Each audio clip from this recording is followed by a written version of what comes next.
Ayoko na. Busog na ako. Hindi ko naubos yung pagkain. Dami. Ayun oh.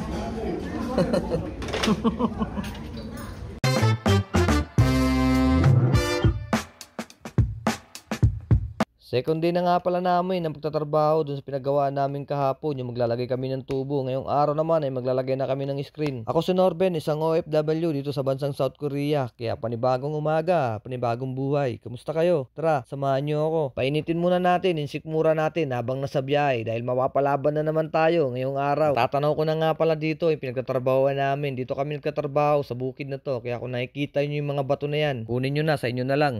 Pagkarating nga agad namin dito, sinalubong agad kami dito ng may-ari ng pinagagawaan namin. Kakatapos lang namin magkape sa biyahe at dito sinalubong na naman kami dito ng kape. Baka magugulatin na ako nito sa sobrang kape ng kape. Tuwing dumarating talaga kami dito pag umaga, pinagkakape muna kami dito ng may-ari bago kami magsimula. Normal na kasi sa kanila yon yung palagi nagkakape. Kaya nasanay na lang ako, kaya hindi na kayo magtataka kung bakit minsan magugulatin na rin ako.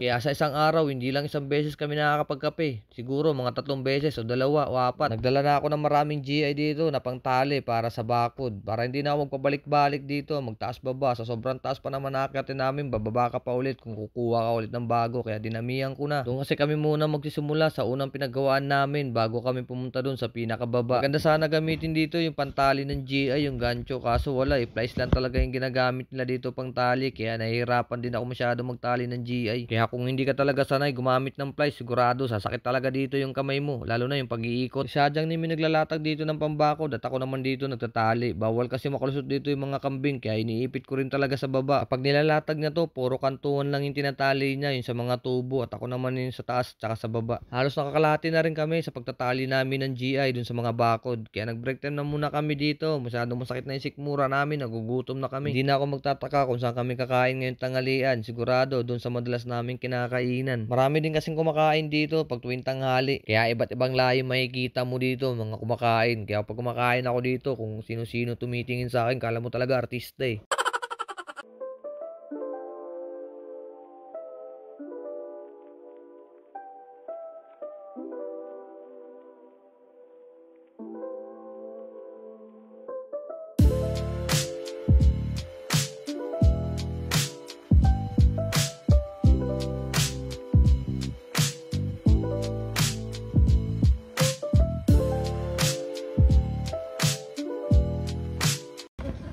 Ayoko na. Busog na ako.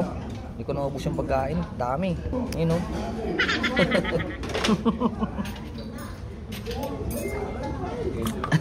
Oh, tapos kumain, kape ulit.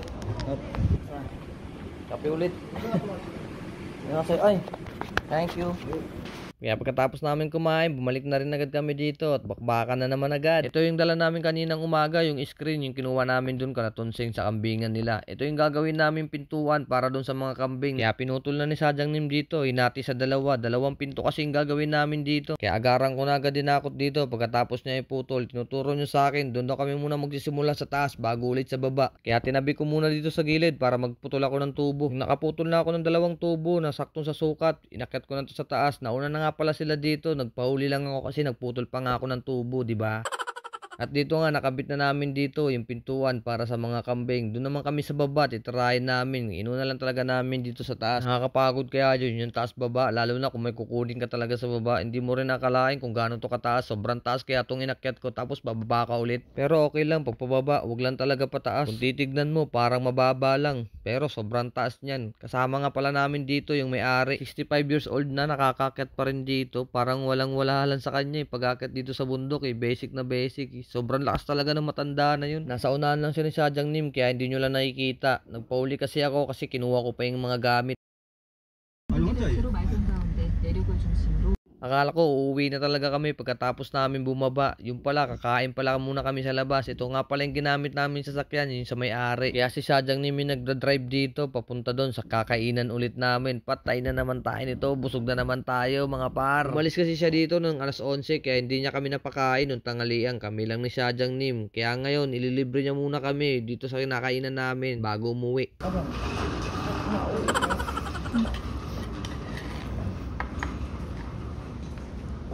Kaya yun, inaantok na ako dito sa sobrang kabusugan. Nakadalawang beses ka pa naman kumain dito. Ewan ko lang talaga kung hindi ka talaga antukin. Sa sobrang kabusugan. Kaya pagkatapos kumain, tumayo na agad kami dito. At pabiyahe pa kami pabalik doon para makauwi na rin kami. Anong oras na rin kasi dito. Kaya pagkadating, lumipat na rin agad kami sa kabilang sasakyan para makauwi na. Kaya sa bawat araw ng laban, ng hamon ng buhay mo, tuloy lang ang laban. Gagabayan ka niya palagi kahit hindi mo man siya nakikita. Basta palagi ka lang magpasalamat. So paano? Salamat ulit sa konting oras sa panonood mo sa mga video ko.